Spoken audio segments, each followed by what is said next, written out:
La vérité en face. Et on va revenir ce matin sur cette information, sur cette polémique du burkini dans les piscines de Grenoble. Êtes-vous favorable à une directive nationale? C'est notre question du jour. Vous dites oui à 70%. Mais vous rappelez bien que, comme le dit Jackie, le maire de Grenoble devrait réfléchir aux conséquences de ce qu'il veut instaurer. La femme française n'a pas vocation à être une femme du Moyen-Orient. Et beaucoup de messages qu'on lira dans quelques instants. En attendant, pour en parler, sur le port du masque peut-il être interdit au nom de la laïcité? Avec nous pour en parler ce matin, Razika Admani, bonjour, bienvenue, vous êtes philosophe, islamologue, essayiste, membre du conseil d'orientation et de la Fondation de l'Islam de France et du conseil scientifique au Centre civique d'études du fait religieux et auteur de ce livre qui était en 2017, L'Islam, quel problème, point d'interrogation, les défis de la réforme aux éditions Afrique-Orient. Bienvenue. Oui, et puis dans un instant, on sera avec Alain Policard aussi, qui est chercheur associé au Centre de recherche politique de Sciences Po, au CEVIPOF, qui, lui, alors, voilà, pour préciser les choses, lui est plutôt favorable, en tout cas, au burkini, la liberté, entre guillemets, pour les femmes. Vous, Razika Adnani, vous avez adressé une lettre ouverte au maire de Grenoble, à Éric Piolle, pour lui dire non, non à ce burkini dans les piscines municipales. Pourquoi, selon vous, pourquoi il ne faut pas? Pour moi, déjà, il fallait que je réagisse et que j'apporte certains éclairages au sujet de la question du burkini. Du burkini, oui, c'est ça. Qui n'est que la version maillot de bain du voile. Donc, quand on parle du burkini, finalement, c'est le voile. Et je voulais justement préciser que l'idée que le burkini ou le voile, les femmes choisissent de porter le voile parce que c'est l'argument que Monsieur Piolle met en avant. Je voulais préciser qu'il n'a jamais été un choix pour les femmes et on parle là d'un voile islamique. Eh bien, dans le discours religieux musulman, il n'a jamais été dit aux femmes, vous avez le choix de porter le voile ou pas. On leur a toujours dit, vous avez l'obligation de porter le voile au nom de la religion, au nom de Dieu qui vous a imposé de porter le voile. Donc, alors que dans le Coran, initialement, c'était pas en fait obligatoire, ça. Ce que je précise, qu'il y a dans le Coran 3 versets qui parlent d'une certaine façon de s'habiller pour les femmes. Mais il n'y a aucun de ces versets qui parle de la chevelure de la femme, ni de son visage.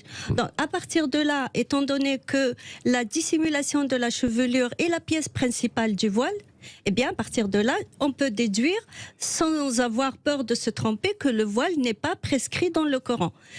Autrement dit, la dissimulation de la chevelure de la femme. Cependant, les commentateurs, eux, ont tous expliqué ces 3 versets comme quoi ils disent que la femme doit dissimuler sa chevelure. Donc, on déduit que les musulmans... C'est une interprétation ? C'est une interprétation. Les musulmans, finalement, ils mettent en pratique la parole des êtres humains, qui sont les commentateurs. Le problème, c'est qu'ils la considèrent comme sacrée et divine, alors que c'est une parole humaine. C'est l'être humain qui a pensé, qui a expliqué ces versets de cette manière-là. Si c'est possible d'aller un peu plus loin, le verset 33 de la sourate 24, c'est lui qui revient tout à chaque fois. Dans ce verset, il dit les femmes doivent couvrir leur djouyoub. Mais qu'est-ce que ce terme veut dire? En réalité, même en arabe, on ne sait pas exactement ce qu'il veut dire. Ouais. Et Razika Adnani, puisque vous connaissez bien tout ce sujet autour en fait du voile et tout, et dans les pays musulmans, est-ce qu'il y a une obligation également, puisque c'est ce qui avait un peu disparu pendant des années, depuis les années 50, il n'y avait pas forcément le port du voile, au contraire, c'était la libération en fait de la femme, et le burkini, alors est-ce que derrière il est imposé ?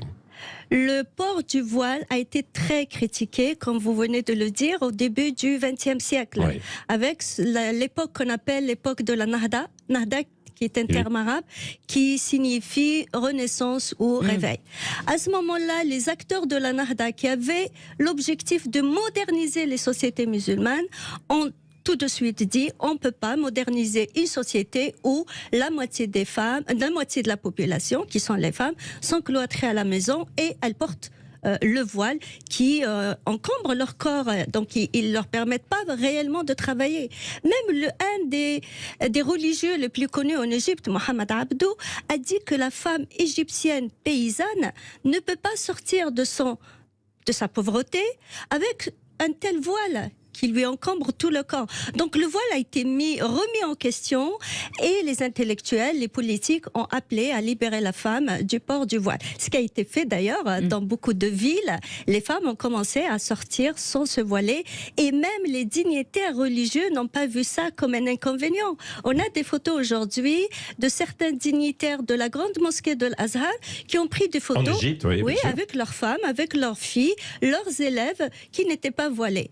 Cependant, les frères musulmans en 1928, qui ont créé la confrérie des frères musulmans, qui avait comme objectif de réislamiser les sociétés musulmanes, ont vu dans le voile une arme pour justement aller vers cette réislamisation. Pourquoi ? Parce que pour eux, la société musulmane doit avoir l'aspect d'une société musulmane différente d'une société occidentale. Et le voile est l'un des meilleurs moyens pour donner à cette société une image, un aspect qu'on voit de l'extérieur qui dit qu'on est dans une société musulmane. Ils ont raison. De toute manière, si vous allez dans un pays, quand vous descendez de l'avion, si vous voyez que les femmes sont voilées, vous dites « je suis dans un pays musulman ». Donc, à partir de là, ils ont imposé à nouveau le voile aux femmes. Ils ont commencé par les pays musulmans et la vague a traversé la Méditerranée pour arriver en France et en Occident. Voilà, c'est ça. Alors dans les pays musulmans où certains, finalement, ne portent pas toujours, et des femmes ne portent pas quand même toutes le voile, quoi. Oui, pardon, excusez-moi, je n'ai pas répondu à votre question. Non, mais et après, donc le voile et le burkini derrière pour aller dans les différentes piscines ou à la mer, quoi. Le voile, certains pays l'obligent. C'est votre question de tout à l'heure. Ouais. L'Iran, l'Arabie Saoudite, ils obligent les femmes à porter le voile, c'est dans la loi.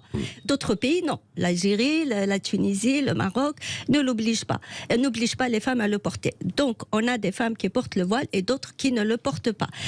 À la mer, le burkini, c'est à la mode. C'est comme ici. C'est autorisé en France, hein. Il n'y a pas d'interdiction. C'est autorisé. À la piscine, les piscines dans ces pays, je pense que les piscines connues, les grandes piscines, je crois qu'elles ne le permettent pas. Je ne peux pas donner une réponse définitive et claire parce que je ne suis pas au courant des détails. Mais je sais qu'il y a des piscines privées qui permettent le burkini. J'ai vu ça l'année dernière en Algérie où quelqu'un a donc ouvert une piscine. Il a dit voilà, je permets aux femmes de nager avec leur burkini. La ville de Rennes, depuis 2018, accepte le burkini dans ses piscines publiques. Oui, mais on dit quand même qu'il n'y a pas eu beaucoup de femmes qui ont été à la piscine à Rennes avec leur burkini depuis. Oui. Et en quoi cela vous dérange qu'il y aurait des femmes qui porteraient le burkini dans des piscines municipales Ce qui dérange, c'est que le burkini, comme le voile, est un signe de discrimination. Il discrimine les femmes par rapport aux hommes. Donc il oblige les femmes à cacher leurs cheveux, leur cou, leurs bras, leurs jambes, ce qu'il ne demande pas à l'homme. On voit là qu'il y a une pratique discriminatoire. Le voile est fondamentalement discriminatoire. Il discrimine les femmes par rapport aux hommes, mais aussi les femmes entre elles. Les femmes dites pudiques, qui méritent d'être respectées, et celles dites impudiques qui mériteraient d'être violentées. Et c'est le discours religieux. Et certaines femmes disent qu'elles le font librement. Vous les croyez ou pas ? Moi, je vous dis, il n'y a pas de voile que les femmes portent librement. Le voile, dès le départ, a été instauré par des hommes en disant aux femmes, vous êtes obligées de le porter. Et là, si on part beaucoup plus loin que l'islam lui-même, avant l'islam, Saint Paul l'a imposé aux femmes en leur disant, c'est votre marque de dépendance, d'infériorité par rapport à l'homme. Donc le voile, il a une histoire, il a une culture. On ne peut pas aujourd'hui, il a un discours aussi, et on ne peut pas aujourd'hui l'aborder en faisant fi de tous ces éléments. C'est ce que font beaucoup en France. On revient dans un instant. 0826 300 300. Donnez-nous votre avis. Est-ce que vous êtes pour ou contre le port du burkini dans les piscines publiques comme le souhaite Éric Piolle, le maire de Grenoble? 0826 300 300. Donnez-nous votre avis. Dans quelques instants, nous aurons aussi Alain Policard, un chercheur associé au Centre de recherche politique de Sciences Po, qui lui est pour le port du burkini. Alors lui, il dit, en prétendant combattre l'obscurantisme, on fait de la laïcité une arme contre la religion. On va en parler avec vous, Razika Adnani. Vous nous avez déjà bien éclairé, évidemment, sur ces points d'histoire et l'évolution du port du voile et ensuite du burkini. On voit ça ensemble et vous pouvez poser vos questions 0826 300 300. 9h41, à tout de suite. Le Grand Matin Sud Radio, 7h-10h, Patrick Roger, Cécile de Ménibus. La vérité en face. Et la vérité en face ce matin à 9h43 sur le port du burkini peut-il être interdit au nom de la laïcité? Pour en parler ce matin, Razika Adnani est avec nous, un philosophe. Adnani, je vais y arriver. Je vais y arriver, excusez-moi. Je vous en prie. Philosophe, islamologue, essayiste et auteur de ce livre Islam, quel problème, les défis de la réforme aux éditions Afrique-Orient. Et pour en parler aussi ce matin, Alain Policard, qui est chercheur associé au Centre de recherche politique de Sciences Po et auteur de l'Universalisme en progrès aux éditions Au bord de l'eau. Bonjour, bienvenue. Bonjour. Bonjour, c'est l'universalisme en procès. Voilà, décidément, j'ai du mal à parler ce matin. Voilà. Oui, Alain Policard, donc vous, Razika Adnani, donc tout à l'heure a expliqué pourquoi, selon elle, le voile finalement avait été remis entre guillemets en service, si je puis dire, au service de gens qui veulent islamiser les sociétés, en tout cas notamment les pays musulmans, et que c'était une arme. Donc il y a ce débat aujourd'hui avec ce vote qui aura lieu cet après-midi à la mairie de Grenoble, qui s'annonce d'ailleurs assez serré, parce que finalement il y a des membres de la majorité du maire qui ont décidé de rejoindre l'opposition à ce sujet, à ce propos du burkini. Alain Policard, on vous donne la parole parce que vous aviez réagi dans une tribune il y a quelque temps, où vous dénonciez l'utilisation de la laïcité comme une arme, en prétendant lutter contre l'obscurantisme. Expliquez-nous ce que vous voulez dire par là. Oui, je voudrais d'abord rectifier une chose. Vous avez dit que j'étais favorable au port du burkini. Absolument pas. Oui. Il convient de distinguer approuver et tolérer. Je désapprouve, et précisément, c'est parce que je désapprouve que je tolère. Il n'y a pas de tolérance. Non, mais c'est ça. C'est une nuance. Non, mais vous avez raison. C'est une nuance très importante, parce que je souhaiterais, moi, que ces questions ne se posent pas. Une chose est certaine, et vous avez raison d'y insister, cela n'a strictement rien à voir avec la laïcité. L'interdiction ou la permission du port du burkini, c'est une mesure d'ordre public, un règlement de piscine dont on peut discuter du bien fondé, mais en aucune façon cela n'a à voir avec la laïcité, puisque le fondement même de la loi de 1905, c'est la liberté de conscience. On ne peut pas opposer au port du burkini une atteinte à la liberté de conscience. Et encore une fois, le mot liberté est essentiel ici, parce que une liberté ne peut être restreinte dans notre philosophie politique, que nous partageons pour l'essentiel, que si elle est attentatoire à ma propre liberté. Or, je ne vois absolument pas en quoi le port du burkini serait attentatoire à ma liberté. Il ne m'empêche absolument pas de me baigner de la façon dont je souhaite le faire, et en aucune façon, donc, cette atteinte ne peut pas être esthétique. Je ne vois pas en quoi ce point-là serait pertinent. Donc, et sur la question qui a été posée à Mme Adnani sur le port du voile, alors c'est la même chose. La liberté de le porter va de pair avec la liberté de ne pas le porter. Et souvent on nous oppose le fait qu'on trahirait le combat des femmes dans les pays où on est obligé de le porter. Évidemment pas, puisque, encore une fois, dans ces pays-là, il faut défendre les femmes qui souhaitent ne pas le porter de façon absolument radicale. Et encore une fois, ça n'a rien à voir avec la laïcité. D'ailleurs, la plupart des arguments à ce sujet se sont portés sur l'égalité des sexes. Et d'ailleurs, Mme Adnani a fait allusion au fait que le voile était imposé par l'homme. Alors, il est probable que dans certains cas, et je ne sais pas mesurer la proportion, ce port du voile soit imposé par la volonté des hommes. À l'origine, c'est incontestablement le cas. La référence à Saint-Paul est parfaitement pertinente. Et dans les prêches et un peu partout, là, on ne peut pas dire que ce sont des femmes qui prennent la parole, Alain Policard. Si vous en avez vu, vous nous les citez, parce qu'on n'en voit pas, en fait. Ce sont quand même avant tout des hommes, quoi, à chaque fois. Les prêches, de toute façon, essentiellement, ce sont des imams et ce sont des hommes. Non, mais c'est pas la question. La question, c'est de savoir s'il y a des femmes qui librement... alors le problème de l'interprétation de l'acte libre est très compliqué, qui en tout cas estime que ça ne n'est pas imposé par la volonté des hommes. Voilà, ça, c'est donc le combat pour l'égalité des sexes, à mon avis, ne passe pas par l'interdiction du port du voile. Il passe par la permission, encore une fois, de ne pas le porter, enfin la liberté fondamentale de ne pas le porter. Mais tout ça n'a, à mon sens, strictement rien à voir avec la laïcité, le voile comme le burkini. Oui, Razika Nani, sur ce que dit en fait à l'instant Alain Policart. Restez avec nous, Alain Policart, et puis vous pouvez réagir au 0826 300 300. Je pense que l'erreur qu'on fait en France quand on parle du voile ou du burkini, c'est pareil, c'est de le considérer comme un problème qui concerne uniquement la femme. Alors que le voile est un problème qui ne concerne pas uniquement la femme, même s'il concerne évidemment la femme, étant donné que c'est à la femme qu'il est imposé et c'est la femme qui le porte. Mais le voile ne concerne pas uniquement la femme, il concerne l'homme également. Et le discours que le voile transmet déshumanise l'homme. Il le présente comme un être qui est incapable de maîtriser ses instincts. À partir de là, la femme doit se voiler pour se protéger contre un homme qui ne sait pas maîtriser ses instincts. Cette déshumanisation de l'homme et à partir de là, cette déresponsabilisation de l'homme, car le voile déresponsabilise l'homme, il lui dit si tu agresses la femme, c'est elle la responsable qui n'a pas su bien dissimuler son corps. Cette déshumanisation de l'homme et ce discours est le fondement ou la cause principale des violences que les femmes subissent, notamment dans les sociétés musulmanes, même dans les quartiers où il y a beaucoup de musulmans en France.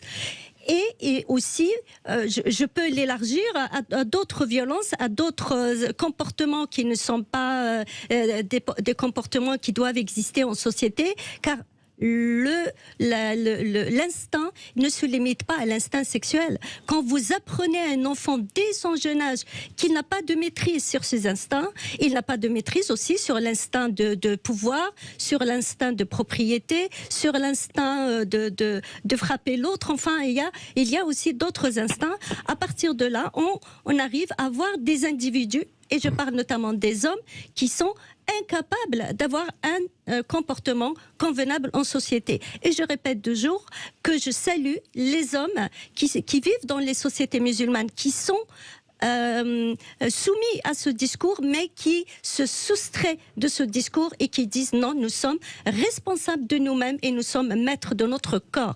Donc le discours du voile réduit la femme à un corps parce qu'il la présente que comme un corps, il réduit aussi l'homme à un corps. À partir de là, on a un problème de morale. Donc on est dans un problème... Oui, mais alors, la laïcité en tant que telle n'est pas concernée directement par ça, en fait. Ce que dit Alain Policart, hein, qui pourra vous répondre. Alain Policart, vous voulez réagir peut-être à ce que dit Razika Nani ? Enfin, je suis tout à fait d'accord avec elle lorsqu'elle dit que c'est l'image régressive des rapports entre les sexes, bien évidemment. Maintenant, encore une fois, on ne peut pas considérer que tous les comportements de port du voile ont en tête ce discours qui me paraît parfaitement fondé, ce que Madame Annie vient de dire est parfaitement fondé. Ce discours-là n'est pas présent nécessairement dans la tête de toutes les jeunes filles qui décident de se voiler. Alors, bien entendu, anthropologiquement, je crois qu'elle a raison de souligner que c'est une image tout à fait régressive des rapports entre les sexes, je le redis. Écoutez, moi, je parle du discours religieux tel qu'il parle du voile. Et je ne vais pas rentrer dans chaque personne ce qu'elle dit. Bien sûr. Parce que déjà, on sait très bien qu'une personne peut vous dire « je suis libre » alors qu'elle ne l'est pas du tout. Donc moi, ce qui m'intéresse, c'est le discours religieux, comment il présente le voile, comment il le présente aux femmes et aux hommes. Et comment, à partir de là, on a beaucoup de problèmes de relations entre les hommes et les femmes. Et on a beaucoup de problèmes au sein de la société. On a aussi des problèmes qui sont en rapport avec les textes eux-mêmes, étant donné, comme je viens de le dire, qu'il n'y a aucun texte qui dit clairement que la femme doit dissimuler sa chevelure. Par contre, les musulmans prennent la parole des êtres humains comme des paroles divines, sacrées, et on n'arrive plus à discuter la question du voile. Pour beaucoup de musulmans, si vous leur dites que ce n'est pas une recommandation coranique, ils sont capables de vous agresser pour ça. Donc ils considèrent la parole humaine au même niveau équivalente à la parole divine. Ils se contredisent même avec le principe de l'unicité sans se rendre compte. importante. Donc on a des problèmes qui sont le problème du voile qui donne d'autres problèmes, il engendre d'autres problèmes, il concerne aussi d'autres problèmes. Alain Policar, je reviens sur la réaction de Jean-Michel Blanquer qui a dit que c'était une provocation et un acte anti-universel.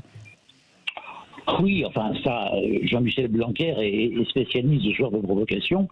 Il fait la chasse dans l'université aux pseudo-islamo-gauchistes. Les islamo-gauchistes étant ceux qui s'intéressent à des questions concernant les stigmatisations et les discriminations. Donc il y a effectivement un grand nombre d'islamo-gauchistes. Ce procès-là est absolument indigne. Et quand M. Darmanin propose de porter l'affaire dans le tribunal administratif, j'aimerais bien qu'il le fasse parce que je ne vois pas sur quoi se prononcerait le tribunal administratif pour aller dans le sens qu'il souhaite. Donc, encore une fois, ce que vient de dire à juste titre Mme Denis concerne le discours religieux. Et ce discours religieux qu'elle combat, il me paraît tout à fait, effectivement, non défendable. Et sur ce point-là, je suis entièrement d'accord. Mais ce qui est important, me semble-t-il, c'est que ce discours religieux n'est pas toujours à la source des comportements. Et scruter les intentions de celles qui portent le voile et décider que ces intentions vont dans le sens de l'intégrisme religieux, c'est un rapport de cause à effet extrêmement difficile à établir. Si on commence à scruter les intentions, à interdire les comportements parce que les intentions seraient mauvaises, alors on n'est plus dans un état de droit. Bah oui, mais dans un état de droit, justement, il faut que certaines valeurs soient respectées. Et si on considère que le voile, pour certains, c'est du prosélytisme avant tout, là, ça peut choquer, là, ça peut vous interpeller. C'est en ça aussi, Alain Policar, que ça peut être un problème, quoi. Mais effectivement, et la loi de 2004 sur l'école met bien en avant effectivement cet aspect-là. Donc, dès l'instant où on est absolument certain que le voile est instrumentalisé par des frères musulmans, d'ailleurs on dit le voile en permanence, en fait il s'agit plutôt d'un foulard. Oui. Non mais il y a une différence d'ailleurs entre foulard et voile, quoi. Moi je trouve qu'en fait il faut... Chez nous c'est le foulard, et encore une fois les jeunes... non mais aujourd'hui ce n'est plus que le voile. Non, attendez, aujourd'hui ce n'est plus le foulard, hein. C'est beaucoup plus le voile, non, en fait, quand vous allez dans tous les quartiers. Il y a même la burqa, il y a effectivement beaucoup de gradations. Mais quand on voit le simple foulard dit musulman porté par des jeunes filles, on voit bien que bien souvent les considérations esthétiques, la mise en valeur de la féminité est extrêmement présente. Il suffit de se promener dans les rues de Paris ou ailleurs. En tout cas, nos auditeurs craignent l'escalade de se dire que le burkini est bientôt les bassins séparés en piscine. Oui, pourquoi pas ? Si on commence à permettre certaines choses au nom de la religion, et pourquoi pas d'autres ? À Munich, dans des saunas extrêmement chics, il y avait des heures réservées aux femmes, des heures réservées aux hommes, des heures mixtes, tout ça. Enfin, je crois qu'on instrumentalise ces aspects-là au lieu d'apaiser. Moi, je suis. Mais comment voulez-vous apaiser quand, par exemple, il y a Alliance Citoyenne, Alliance Citoyenne qui a créé cette équipe en fait de footballeuses en hijab pour pouvoir pratiquer le football effectivement en hijab et qui sont derrière plusieurs revendications autour du burkini. Donc là, il y a une vraie question et elle n'est pas complètement anodine, vous le savez, bien sûr. Mais non, mais je ne dis pas que c'est anodin, je crois qu'il faut effectivement se préoccuper de tout ça. Mais ce que disait Mme Anini tout à l'heure concernant la préférence vers des musulmans interrogés pour la loi divine, on se fonde souvent sur un sondage qui avait été fait par l'Institut Montaigne en disant qu'un pourcentage non négligeable de musulmans disait préférer la loi divine, la charia en l'occurrence, au principe, à la loi de la République. Mais tout croyant considère que le point de vue de Dieu, en fait moi je suis totalement étranger à cette problématique, je suis radicalement athée, mais le point de vue de Dieu est supérieur au point de vue de l'humain. Le problème, c'est quand on ne vient plus à respecter en fait ces lois. Exactement. Absolument. Et là, il y a un véritable problème, nous sommes totalement d'accord. Mais on se rend compte qu'en France, la plupart des musulmans pratiquent tout à fait paisiblement leur religion et que se référer sans arrêt à ces histoires de voile et maintenant de burkini, à mon avis, ça ne va pas dans le sens de l'apaisement. Bon, merci Razika Adnani en tout cas d'avoir été avec nous et à vous Alain Policar autour de ce sujet. Évidemment qu'on abordera de nouveau puisqu'il y a ce conseil municipal et puis on parlait justement de burqa, etc. Tout à l'heure, ne ratez pas dans une demi-heure maintenant, invité de Valérie Expert, David Martinon. Il a été ambassadeur de France en Afghanistan. Il est toujours d'ailleurs, je ne sais plus. absolu là. Il est toujours. Ambassadeur de France en Afghanistan, et il a vu les 15 jours qui ont fait basculer Kaboul. C'est un ouvrage où, alors là, c'est terrible parce que vous l'avez vu, ce qui s'est passé. On disait que les talibans étaient plus modérés, etc. Vous avez vu les nouvelles décisions, c'est-à-dire que c'est terminé en fait, la burqa complète, terminée, donc la petite grille, etc. Les filles séparées, plus à l'école, etc. Alors c'est évidemment, il faut pas transposer ce qui se passe là-bas à ce qui se passe chez nous, mais tout de même, ça nous fait nous interroger un petit peu, quoi. Merci d'avoir été avec nous. Merci à vous. Merci à vous.